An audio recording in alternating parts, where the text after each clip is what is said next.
Linhares, querida, seja bem-vinda, assim como o Estado do Espírito Santo. Obrigado pelo carinho de vocês. Vamos começar mais uma semana com muitas informações. E é claro que as melhores informações, eu estou falando de melhor não pela notícia em si, mas pela informação e o resultado dela.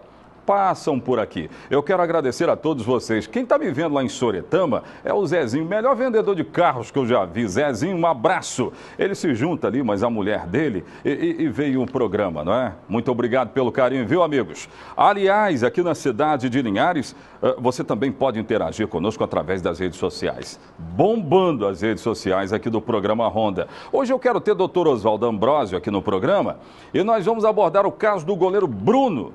Lembra dele? Agora, o que esse caso tem a ver com Linhares? O que tem a ver com as nossas abordagens aqui? Olha, cresceu nas redes sociais uma comoção muito grande por Bruno voltar para a cadeia. Bruno viveu ou conviveu ali com presos entre 6 a 7 anos, foi alguma coisa dessa ordem, 6 ou 7 anos. E aí até que o Marco Aurélio de Mello, ministro do STF, resolveu colocá-lo em liberdade, afirmando que a prisão não se sustenta, pelo menos até aqui. Será que encontraram algum erro nessa prisão do Bruno que abra precedente para todo o Brasil e quem sabe para muitos casos aqui da cidade de Linhares? Daqui a pouco nós vamos abordar o porquê disso e se ele tem direito. Porque nós também queremos saber, é direito do Bruno ter saído da cadeia? Porque se tem direito, gente, aí nós vamos falar de uma coisa chamada ressocialização, que é uma mentira. Na verdade, ninguém ressocializa ninguém. Uma vez preso, sempre preso. Pelo menos na cabeça de muitas pessoas maldosas. Eu não entendo dessa forma, não. Daqui a pouco, Direitos e Deveres vai informar isso também. Imagine você chegar na linha verde, cartão postal da cidade, e se deparar com um corpo boiando exatamente nesse cartão postal. Foi o que aconteceu no bairro Interlagos. Corpo de Bombeiros esteve lá e registrou esta ocorrência. Teve o resgate desse corpo, não é, que foi levado para, olha que lugar bonito, não é, muito verde, mas infelizmente uma lagoa poluída. O rapaz que aparece aí, ele não tem identificação ainda. Moradores viram esse corpo boiando e entraram em contato com a polícia. O Corpo de Bombeiros esteve lá. Também a perícia chegou no local, a retirada das águas foi feita pelo Corpo de Bombeiros, né? Aí depois veio a perícia, a Polícia Militar aí guardando o corpo até que ele fosse levado para o Departamento Médico Legal. A informação importante desse caso aí para moradores do Interlagos que ficaram amedrontados, que é isso? Tem um corpo aqui na linha verde, que história é essa? Não há sinais de violência no corpo que foi encontrado aí, ó. E que a polícia guardou o corpo até a retirada dele para o Departamento Médico Legal. Se não tem sinal de violência, a principal hipótese para esta morte continua sendo afogamento. Agora, vai entender alguém tentar tomar banho nessa lagoa totalmente poluída e acho até que aquela promessa de despoluir lagoas, ela precisa ser colocada em prática o mais rápido possível. Um lugar muito bonito, olha só, é lindo de se ver. Agora, lagoa poluída e ainda mais com o corpo dentro, aí é complicado, aí é difícil. Fica difícil sustentar esse lugar onde o linharense vai, ele faz exercícios físicos, ele descansa. É mais ou menos por aí, a linha verde. Mas o que está nesse caso até agora é que, até agora as apurações da polícia falam de afogamento. É a principal possibilidade. É assim que começamos. No rádio, na TV, a notícia chega até você.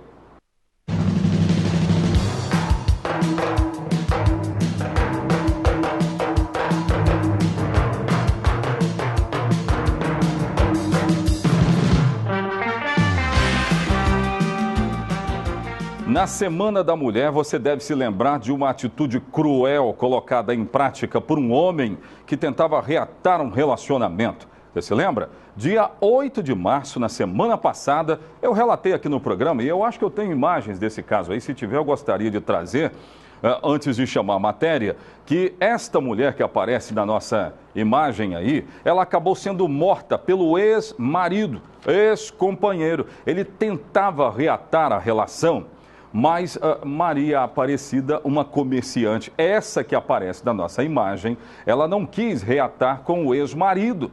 Tinha até medida protetiva, mas acabou sendo morta de forma brutal. Eu até digo na matéria, daqui a pouco você vai conferir aí, que o matador José Carlos que já confessou que matou e ele está preso. Ele disse que matou porque amava demais.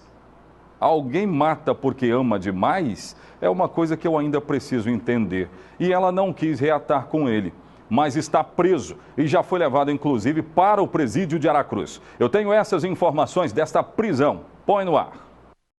Cerca de 48 horas depois de ter matado sua ex-companheira, Maria Aparecida Queiroz, de 48 anos, José Carlos Gomes de Souza se apresentou à Polícia Civil na tarde de sexta-feira.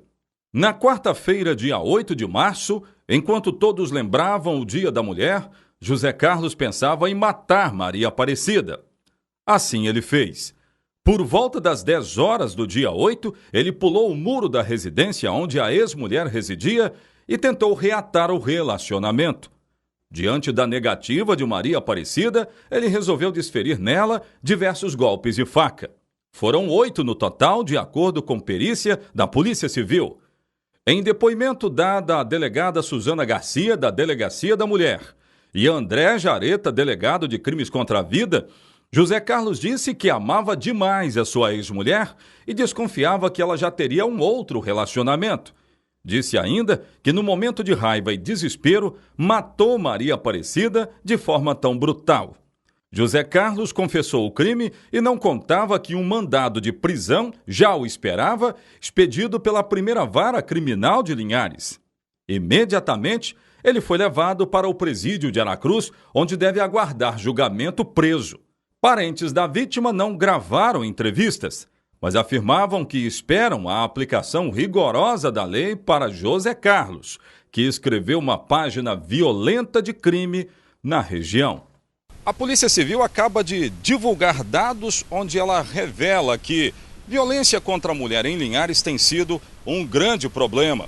Contra-atacando esses casos que têm sido registrados, em 2016, ela divulgou que, dos muitos casos que aconteceram em Linhares, cerca de 98% foram elucidados, inclusive com prisões. Mas como começa 2017, aí está uma outra preocupação. Logo no Dia Internacional da Mulher e 3 dias depois, a polícia registrou 2 mortes violentas, mais uma vez, no município de Linhares. E eu vou falar sobre essa segunda morte violenta, porque ela aconteceu no bairro Santa Cruz. Eu posso adiantar algumas imagens desse caso aí? Eu vou falar do bairro Santa Cruz daqui a pouquinho. Lá foi registrado o encontro de um corpo dessa jovem, bonita jovem, Brenda, de 20 anos de idade, que acabou sendo morta com 2 tiros. Foi no bairro Santa Cruz. Daqui a pouco eu vou contar essa história, porque o crime dela aconteceu, a morte dela aconteceu 3 dias depois do primeiro caso que eu relatei agora há pouco, que acaba parafraseando com essa passagem do Dia Internacional da Mulher. Terrível, né? Dia Internacional da Mulher. Nós falamos aqui de 2 homicídios em Linhares. Brincou, né? Daqui a pouco de volta tem outras informações. Perde não. De volta, quem é que está participando comigo hoje? Oswaldo Ambrósio, tudo bem? Tudo ótimo, Zé, graças a Deus. Semana passada a gente não conversou, mas é sempre bom estar aqui conversando com a sociedade. Tumultuado, Tava, né? Tava tumultuado. Fora o desembargador Mendes Vanderlei. Aliás, né, registrando um grande movimento na semana passada, nós devemos admitir. Mas eu e o doutor Oswaldo, nós tivemos a ideia de trazer à luz do conhecimento de todos que estão nos acompanhando no Facebook. Estou ao vivo aí no Facebook, não é? Estamos ao vivo lá no Facebook. Na Grande Vitória, doutor Oswaldo, lá o canal 20, não é? Os caras no canal 20 nos acompanhando lá, Vila Velha bombando. E aí aqui na cidade de Linhares, canal 16 ou canal 14, Rio Bananal 45, eu vou trazer o caso Bruno. E eu já disse aqui, à luz do nosso conhecimento, o que tem a ver o caso do Bruno, aquele goleiro do Flamengo, gostava dele como goleiro. Negócio de cobrança de pênalti eu já ficava tranquilo, o Bruno ia pegar uns 3, eu ficava muito tranquilo. Aí de repente pinta na vida dele uma tal de Elisa Samúdio, poucas pessoas falam isso, mas ela também estava pressionando o Bruno, né, para divulgar que ele tinha feito neném nela, seria um escândalo, seria prejudicado, estava prestes a ir para a Itália, aquela coisa toda. Isso não é defesa não, mas coisas que não foram ditas. Aí o Bruno foi preso. 7 anos depois, o Bruno é posto em liberdade. Agora o brasileiro está questionando o seguinte: pode isso? Pode isso, doutor Oswaldo? Será que pode? Ele foi condenado a 22 anos de prisão num crime considerado hediondo. Por que ele está solto, então? Zé, são entendimentos aí do ministro Marcos Aurélio, né? Ele entende que houve falha na formação da culpa. Ele entende que a culpa com relação ao goleiro... Como é que o delegado investigou, os investigadores investigaram e ele constatou agora uma falha? Uma falha. Olha aí. Ou seja, pode ser que 7 anos depois. Pode ser que ele não tenha participado do crime. Pode ser que ele não tenha envolvimento com o crime. Mas não fosse isso, ele também, Zé, já teria direito ao semiaberto. Porque você tem 2/5 de pena no crime hediondo. Então já também teria direito ao semiaberto. Então, deixa eu fazer conta. Eu sou meio burro de matemática, viu, gente? Mas se eu errar, vocês me falem. 22 anos. Eu tenho que duplicar essa pena para crime hediondo? Vai para 44. Vai para 44. Aí eu tenho que dividir 44 por 5. Né, que vai dar 8 e alguma coisa, nesse caso. Ele provavelmente deve Ele já ficou quase 7. Não, ficou mais 7, salvo engano. Então ele vai ter, se tivesse alguma coisa a mais para pagar, ficaria mais 1. Aí teria cumprido, então, suas obrigações? Teria direito ao semiaberto. Já teria direito ao semiaberto. Isso se os 22 anos forem hediondos, que pode ser que ele tenha sido condenado em outro crime também, né? Isso pode ser a somatória da condenação e não só... Que na verdade foi a somatória. Então, eu acredito que os outros crimes não são hediondos, o qual ele foi condenado. Então, ele já teria direito até o aberto, dependendo da situação. Então, a população fala, mas é estarrecedor, é um absurdo. Pode até ser, Oséias. O grande problema é que existe uma legislação que assim prevê. E, aliás, ela precisa ser respeitada. Eu estava vendo, eu vou falar sobre Linhares em cima desse caso aí, calma aí. Você pode ir lá para o WhatsApp e picar o cacete. Se você estiver concordando com o que nós estamos falando, que você pode ir lá e dizer. Agora, se não também, deixa claro lá que eu quero saber o porquê. Mas, doutor Oswaldo, aí nesse caso, por que eu estou abordando? Porque no Brasil inteiro, e hoje eu estava acompanhando uma rádio local, que ela abordava esse caso aí, e os apresentadores só falavam no absurdo. Mas que absurdo, o cara está solto. Eu comecei a pensar, mas por quê? E o que é que levou um ministro do STF a analisar o trabalho do delegado, que foi o trabalho inicial, e dizer, olha, erraram lá atrás. O que levou a isso aí? E eu fiquei pensando, doutor Oswaldo, isso me trouxe a um questionamento que, como jornalista, eu gosto de perguntar por quê também, né? Zé, o duplo grau de jurisdição, ele existe para isso, para detectar falhas das instâncias inferiores. E às vezes tem. Às vezes tem Olha gravíssimas. Aí, olha isso. Gravíssimas, Zé. Porque que acontece? Vamos dizer, acontece um crime aqui na nossa localidade. Não só a população, mas às vezes o juiz, o promotor, a própria defesa, ela se fragiliza e comete erros. Erros que geralmente pessoas que não estão aqui diretamente ligadas conseguem detectar. É o caso, por exemplo, Tribunal de Justiça.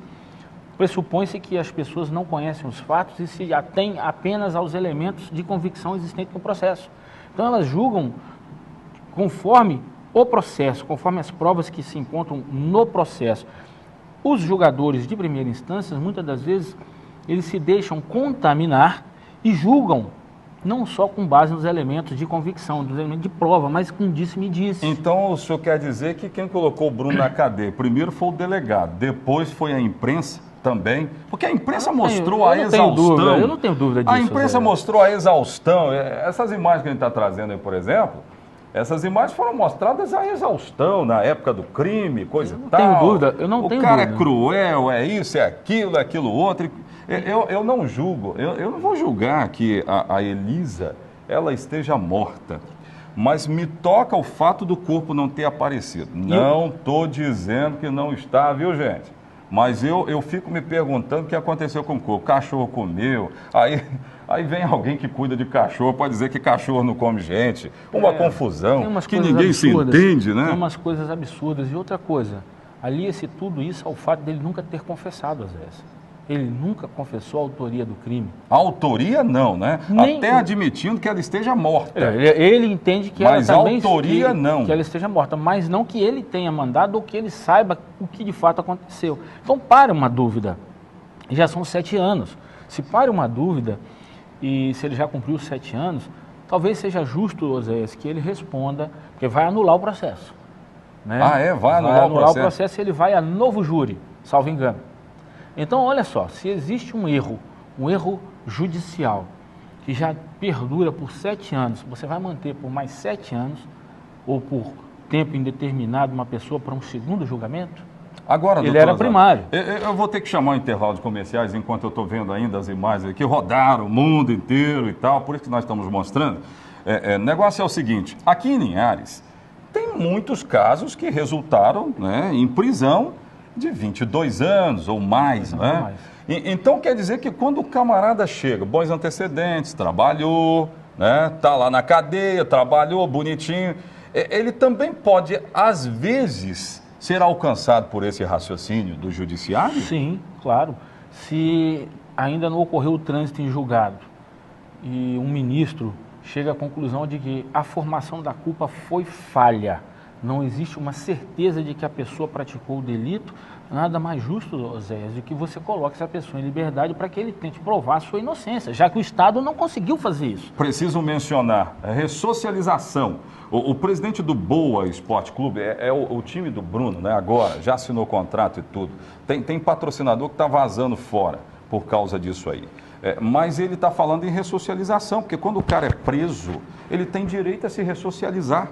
Né? Tem muita gente que sai da cadeia, quer trabalhar, mas encontra esse tipo de atitude. Doutor Oswaldo, se ele está solto, é porque alguém soltou. Prendeu porque alguém prendeu, soltaram porque alguém soltou. Então, se ele está solto, ele tem direito a se ressocializar. Com certeza. Nesse caso aí, Zé, ele tem direito a trabalhar. Se ele é goleiro e se ele desempenha a função dele bem e existe um time que aposta nele como profissional, claro que ele tem que voltar a trabalhar, porque senão ele vai ficar à margem da sociedade e aí sim ele vai ser um criminoso. Execrado da sociedade. Aí ele é execrado da sociedade. Passando fome, você acha que ele vai fazer o quê? Muito bem, é isso A aí. chance dele reincidir ou de cometer um delito é muito grande. É muito grande, é verdade. Gente, olha, esse foi o assunto dentro do quadro Direitos e Deveres. Está para o seu pensamento aí, né? Só que nós explicamos a nuance do direito, aquilo que diz o direito, tentando saber um pouco daquilo que se passou na cabeça de um ministro do STF, para a gente entender aqui essa história toda. Obrigado por ter vindo, doutor Oswaldo. Eu que agradeço. Eu só queria deixar consignado o seguinte, Zé, a gente entende a dor da família, só que também nós não podemos passar por cima da lei, porque senão vai virar uma anarquia, porque senão nós vamos ter que rasgar a Constituição. Agora, que se mude a lei. Quando mataram aquela Daniela Pérez, fez-se um movimento social e criou-se o crime hediondo. Talvez, se a sociedade se mobilizar, possa alterar novamente a legislação através de seus representantes. Mas o que não dá é, neste caso eu aplico a lei, neste caso eu não aplico a lei por conveniência, porque senão vai virar anarquia. Muito bem. Daqui a pouco de volta, eu quero trazer as informações de um caso de homicídio registrado no Santa Cruz. Foi mais uma violência contra a mulher. Já, já.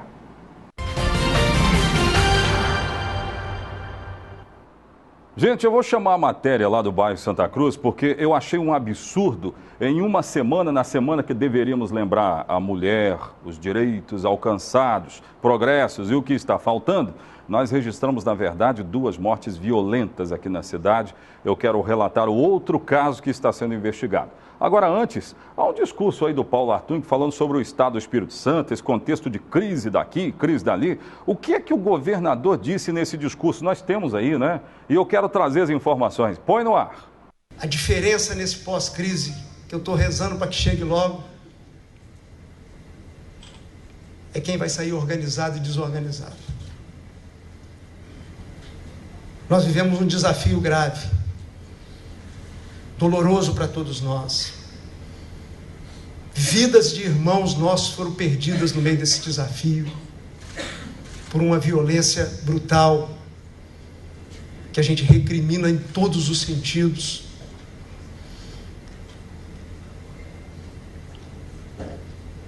Mas nós saímos do desafio transmitindo uma lição para o Brasil. E saímos do desafio inteiro. Eu dizia uma liderança política que conversou comigo no meio desse episódio, que eu não sabia se estava torcendo pelo nosso sucesso ou pelo nosso fracasso. Eu dizia a essa liderança, olha, essa crise vai passar e no dia seguinte o Brasil vai continuar do mesmo jeito,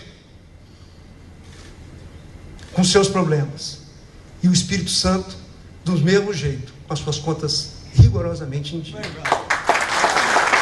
E nós estamos posicionando o Espírito Santo de uma forma diferenciada no Brasil para o pós-crise. É isso. E com esse time renovado agora, nós vamos ralar mais, criar mais, trabalhar mais e confiar nesse time bom nosso, né? Como diz o nosso povo, para a gente empurrar o Espírito Santo no final dessa crise e sair do outro lado inteiro, de cabeça erguida, sabe?